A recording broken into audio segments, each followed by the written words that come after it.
Hello and welcome everybody to another episode of Books and Bytes. Today we're going deep, really deep, into a book that's been hugely influential in law and economics, The Firm, the Market, and the Law. Yeah, this one's a classic, not your typical econ textbook, just graphs and equations. It really goes like a level deeper. It asks, like, what are firms? What are markets? And most importantly, what role does the law play in all of this? Exactly. So for you, the learner, listening in, here's the deal. Most economics kind of skips over firms and markets themselves, treats them like they're just, a given. But this book, it says, no. We got to understand these things, how they work, why they exist at all. And one of the big ideas is transaction costs, basically, the costs of doing business. The book also takes on some sacred cows in economics, pollution, government intervention. We're going to unpack all of this. We'll go from start to finish, covering the main arguments and, some of those real gems of insight that this book is famous for. Sticking to the main text today, no side trips into the prefaces and footnotes. So let's dive in. Right off the bat, the book tackles the very definition of economics. Right. It starts by looking at Lionel Robbins' definition. Economics is the science of human choice, basically. Limited resources, lots of ways to use them. How do we choose? But then it contrasts that with how a lot of economists actually do their work. Yeah. Even Robbins himself kind of, narrowed his focus. And then it brings in Gary Becker. His argument that economics, this whole idea of rational choice, it applies way beyond just, buying and selling stuff. It applies to, all sorts of human behavior. And he made a very strong case for that. He did. Oh. And the book points out just how influential Becker's been in economics. And it kind of, it steps back and asks why. If these economic tools, this focus on, choice and trade-offs, if it can be used to study marriage, crime, all these things, why is that? What makes it so powerful? From there, the book goes into what we used to call value and distribution. Nowadays, it's more like price theory or microeconomics, basically how consumers decide what to buy based on their income and prices. Right, and how producers decide what to make and sell, taking into account their costs, demand, all that. The traditional view is that consumers are trying to maximize their utility, get the most satisfaction, and producers are trying to maximize profit. And the theory of exchange, right, is supposed to explain how these two sides, they come together in a way that, ideally works out for everyone. But the book's point is that this whole analysis of choice, while it makes sense, it takes these huge things, the firm and the market, as just givens. Like they just appear out of thin air. But they don't. That's a big problem, according to the book. And it argues that by not really digging into the firm and the market, mainstream economics misses how important law is. The legal system sets the rules of the game for everything that happens within firms and markets. And this is where transaction costs come in. The book says that without understanding transaction costs, which it says are mostly missing from standard econ, you can't really understand how the economy works or diagnose problems or come up with good policies. It's like trying to fix a car without knowing how the engine works. And it's fascinating how these transaction costs, the costs of making a deal, exchanging something, they actually lead to firms existing in the first place. Think about it. In theory, all production could be organized through individual contracts in the market.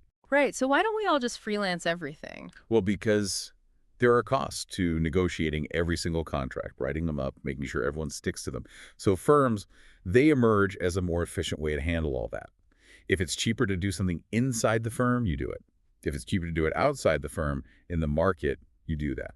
So like a chef, they could keep adding more and more cooks and tasks to their kitchen. But at some point, it becomes more efficient to buy pre-made bread from a bakery rather than trying to bake everything themselves. Exactly. And that also explains why firms don't just keep growing forever. There's a point where organizing one more transaction inside the firm, it costs more than doing it in the market. So that balance helps determine, what a firm makes itself, what it buys from others, and what it sells. Now, the book also takes a hard look at the typical economic theory of exchange. Those super simple models where it's like person A trades nuts for apples with person B. Yeah, those models, they're good for showing the basic idea of gains from trade, but the book says they miss a lot. They don't tell you how much trade actually happens, what kinds of goods get traded.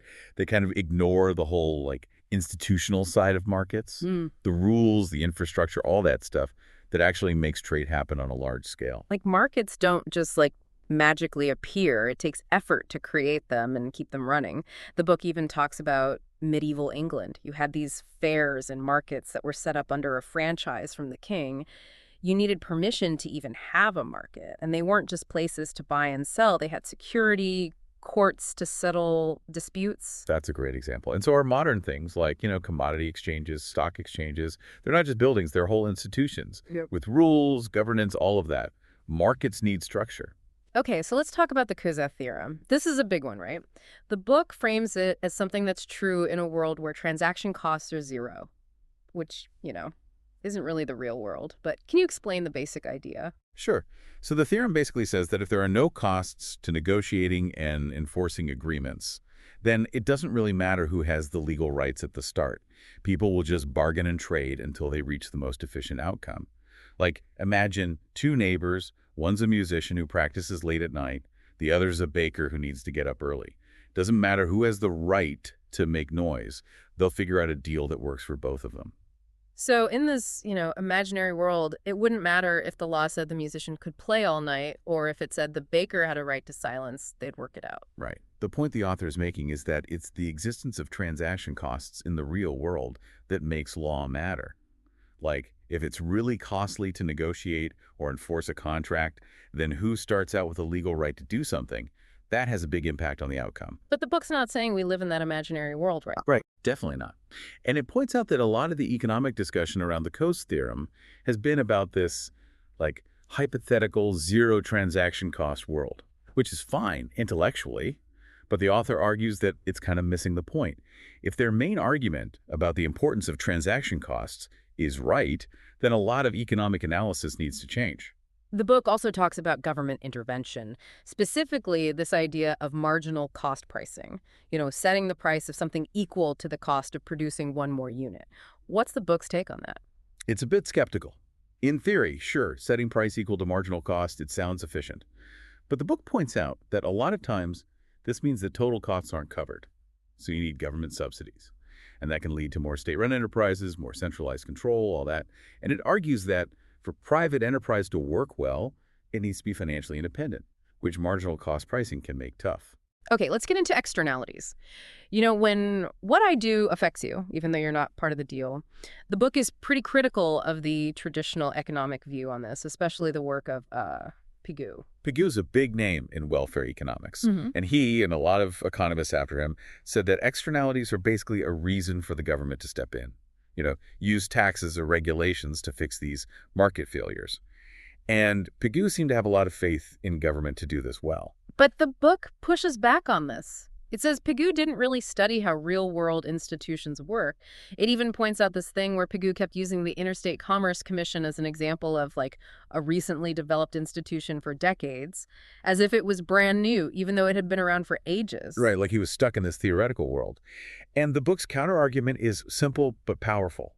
Just because there's an externality, it doesn't automatically mean the government should jump in. There are other options.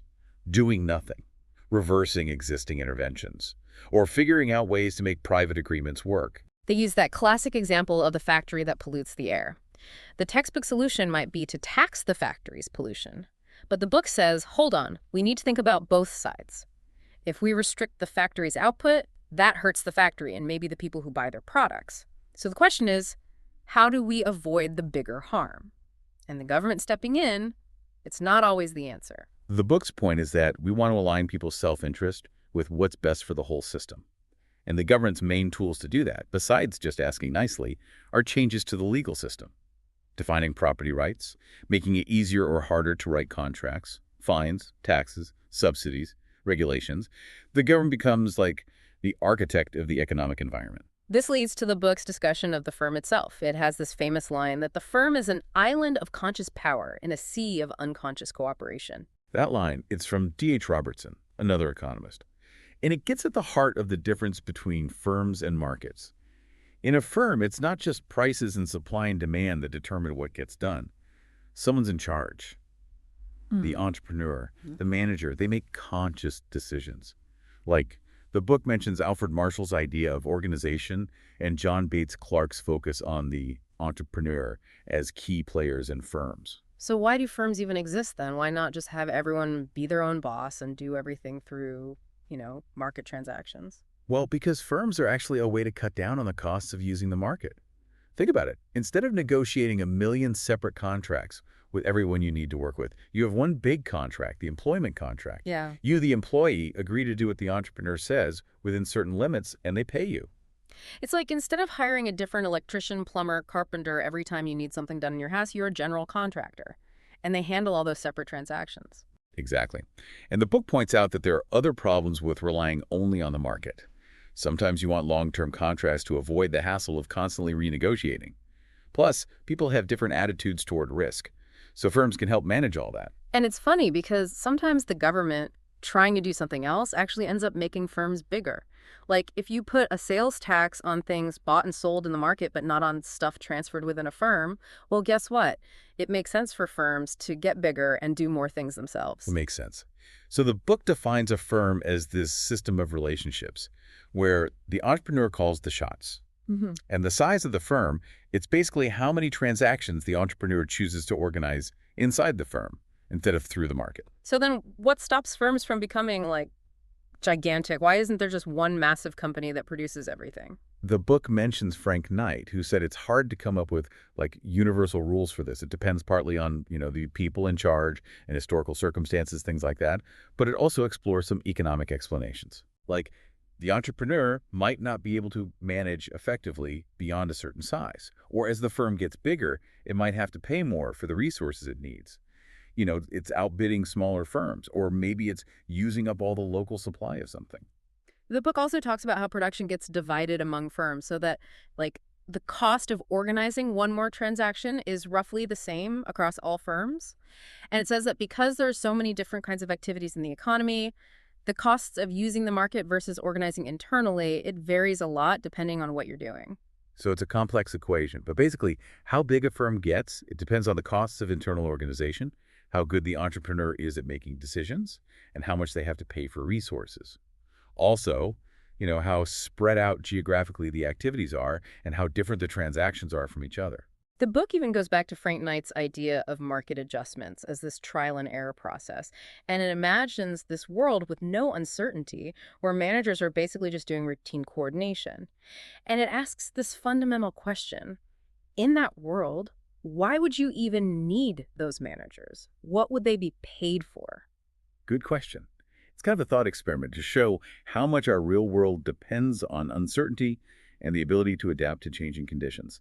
And it briefly touches on why the typical arguments about cost curves and perfect competition, they don't really explain why firms are limited in size, especially when firms can make multiple products. So the book ends up defining the firm as this, substitution of the price mechanism by the entrepreneur, within limits, of course. Hmm. And it says the way you manage this in practice is through the principle of marginalism. You're always asking, is it worth it to bring this one extra transaction inside the firm? Do the savings in market transaction costs outweigh the added costs of internal organization? That's the key decision, and it connects to the difference between initiative, which is all about, forecasting the future, placing orders based on what you think will happen in the market, and management, which is about reacting to what's happening right now and moving resources around inside the firm.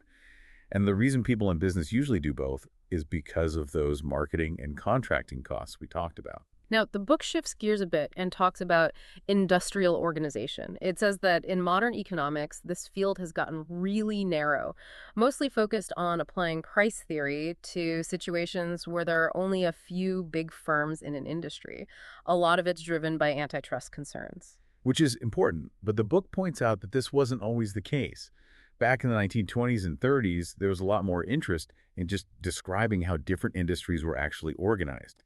Detailed case studies, broader theoretical work, people like Thorpe, Robertson, E.A.G. Robinson, even Alfred Marshall earlier on, they were all looking at this bigger picture of how industries actually worked. And the book reminds us that the whole point of having administrative structures inside firms is to get around those market transaction costs, the costs of finding out prices, negotiating, making contracts. Right. So how an industry ends up being structured, how many firms, how big they are, how much they do themselves versus buying from others. It all boils down to the balance between those market transaction costs and the costs of doing things inside the firm. And that balance changes depending on what the firm actually does. But the book's point is that we don't really know that much about the real costs of using the market or what happens when you combine different activities within a firm. It's like we're missing a lot of data. Yeah, there's a lot more research to be done. Yeah. The traditional view does recognize that as firms grow, they can have more problems with bureaucracy, more mistakes, and spreading out geographically or doing a wider range of things, that can make it even tougher. Whoa. But the book argues that this obsession with monopoly and antitrust, it's kind of blinded us to other important stuff about how industries work. It even uses this example, the Clorox case, Hmm. where Clorox was accused of being a monopoly because it offered big discounts to advertisers. But the book says maybe that was actually part of a competitive strategy. Maybe they were compensating for having less desirable ad slots or something. It encourages us to be more skeptical, to question things that seem weird at first glance. Good advice. Yeah. And it also suggests that when we look at things like vertical integration, where a company owns its suppliers or distributors or mergers, where companies combine, we too quickly jump to the conclusion that it's all about monopoly. We don't consider enough the possibility that it could actually make things more efficient. The book also criticizes all those studies that try to connect industry concentration with profitability. It mentions Yale Brosen, who argued that these correlations might just be like temporary things, not a sign of long-term monopoly power. It basically says we need to collect more data, better data, about how industries are organized if we want to understand this stuff. I agree. It highlights some of the work that's been done by the National Bureau of Economic Research, looking at things like government activity, mergers, diversification strategies. That's the kind of research that can help us understand industrial organization better.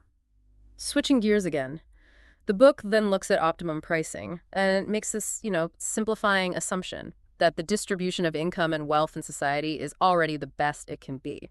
Big assumption. But it allows them to focus on other things. So they lay out some basic principles, like the same factor of production should have the same price everywhere it's used for everyone who uses it. And the price of a product should reflect the value of the resources used to make it and their next best alternative use, what economists call opportunity cost. But then it gets into this argument for multi-part pricing, especially in industries where the average cost goes down as you produce more. The idea is that you want consumers to make rational choices about whether to buy more of something, but you also want the firm to cover its costs. They use the example of, like, carriage costs in the old days. Right. And that leads to a discussion of the hoteling learner solution, which says you should set prices equal to marginal cost, but then if the firm loses money, the government makes up for it with taxes. But the book has a lot of problems with this. It says it could mess up resource allocation, redistribute income in ways we don't want, and have all sorts of bad side effects from the extra taxes. It basically says if we want consumers to make good decisions, they should bear the full cost of their choices, not have the government subsidizing them. Makes sense. So the book compares average cost pricing to the hoteling learner solution. It says average cost pricing might let firms cover their costs, but it could also lead to price discrimination, which makes it hard to tell how much people really value something. Well, the hoteling learner solution, it's good in theory because it encourages people to make good decisions at the margin, whether to buy one more unit, but it has all these potential downsides. So it's a trade-off. Like everything in economics. Now we come to probably the most famous part of the book, the problem of social cost. This is where it really challenges the traditional way we think about externalities. Yeah, this section is huge. The main point is that harm, it's often reciprocal. It's not just one person doing something bad to another person. It's more like both sides are contributing to the problem. And if you stop one side, you might be hurting them more than you're helping the other side. They use the example of a noisy confectioner and a doctor who needs quiet.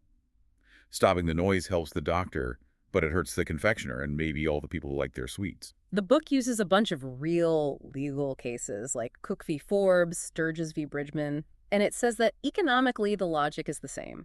You're comparing the costs of preventing something bad from happening versus the costs of compensating for the harm if it does happen. It's all about weighing costs and benefits. And the book points out that often both parties are kind of causing the problem. If a farmer's crops are damaged by a rancher's cattle, well, if there were no crops there, there'd be no damage. So both sides have to think about the potential for harm. The book then goes back to this idea of firms being an alternative to the market. Instead of negotiating everything individually, you have the entrepreneur making decisions. And then it makes this really interesting comparison. It says the government is kind of like a super firm. It can make these big decisions, but it doesn't have the same feedback from the market that regular firms do. Interesting way to think about it. And the book goes back to Pigou, whose goal was to figure out how self-interest under the existing legal system leads to resources being used in a certain way, and whether the government could do better. It looks at Pigue's example of the railway sparks that damaged trees. And it says Pigue maybe didn't consider the actual law at the time, which might have limited the railway's liability. And it criticizes Pigue's focus on the difference between private and social products, saying we should really be comparing the total social product under different arrangements. Like a traffic light might make you wait, but it also prevents accidents. So overall, it's good. Makes sense. It then critiques Pigue's analysis of the smoking chimney, the rabbits eating crops, all those classic examples. It says Pigue doesn't see the reciprocal nature of the problem, and it argues that nuisance law, which is flexible, can sometimes lead to better outcomes than just having these rigid rules. It even points out this weird exception Pigue makes for landlords and tenants in the rabbit example. The book basically concludes that Pigue's analysis, it's kind of all over the place. Maybe because he didn't really think through his own assumptions. It argues for focusing on the total value of production, and it criticizes Pigue's definition of social product for not being, socially meaningful. It says we should use the opportunity cost concept instead. And it says Pigue makes a similar mistake when he talks about zoning regulations to stop smoke pollution. He doesn't think about how that might reduce the overall value of production. It's not just about eliminating pollution entirely.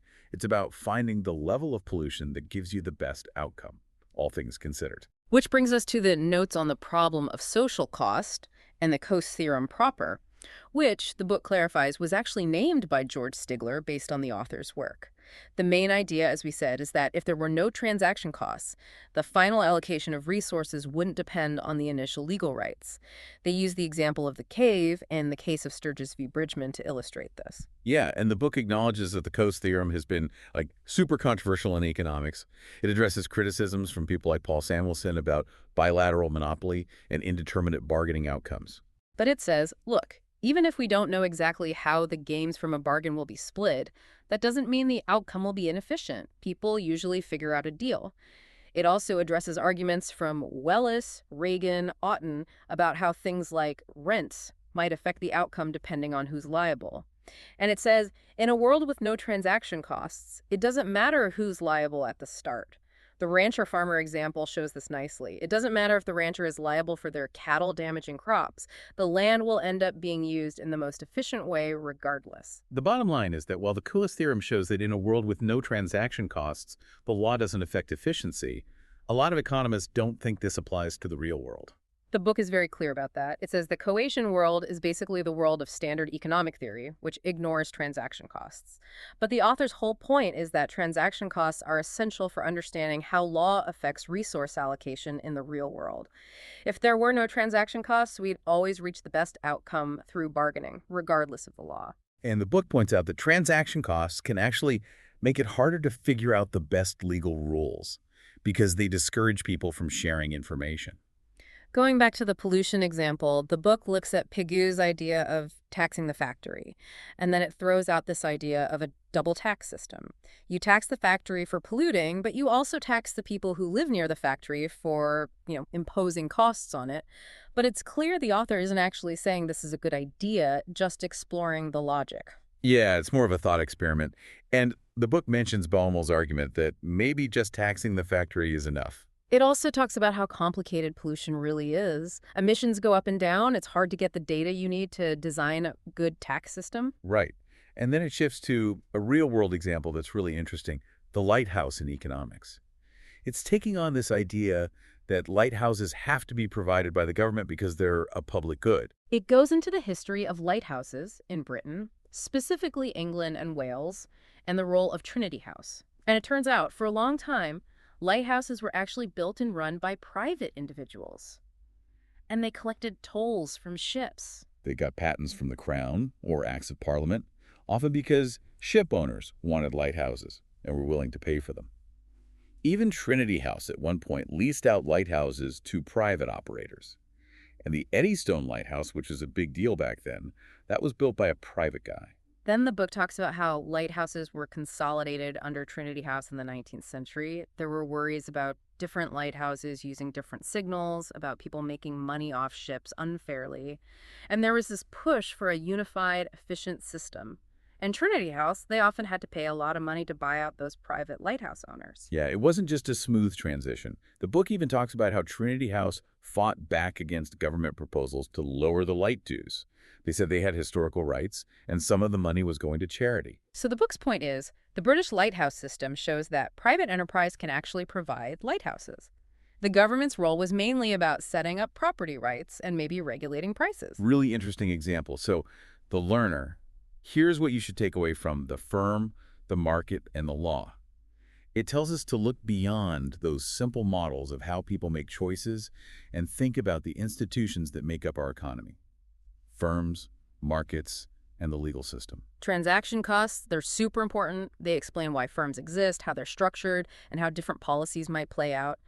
And a lot of the stuff we take for granted in economics, especially about externalities and public goods, it's challenged when you consider transaction costs. And the lighthouse example, it's a great reminder that there are often alternative ways to do things, that private solutions can work if you have the right institutions in place. Here's a final thought. Think about some economic activity you see every day, or some government regulation. Now think about the transaction costs involved. What are the hidden costs? Are there other ways to do things that might be more efficient, but we haven't thought of them because we've ignored those transaction costs? We encourage you to explore this book further in the whole field of law and economics. It's a whole new way of looking at how the world works.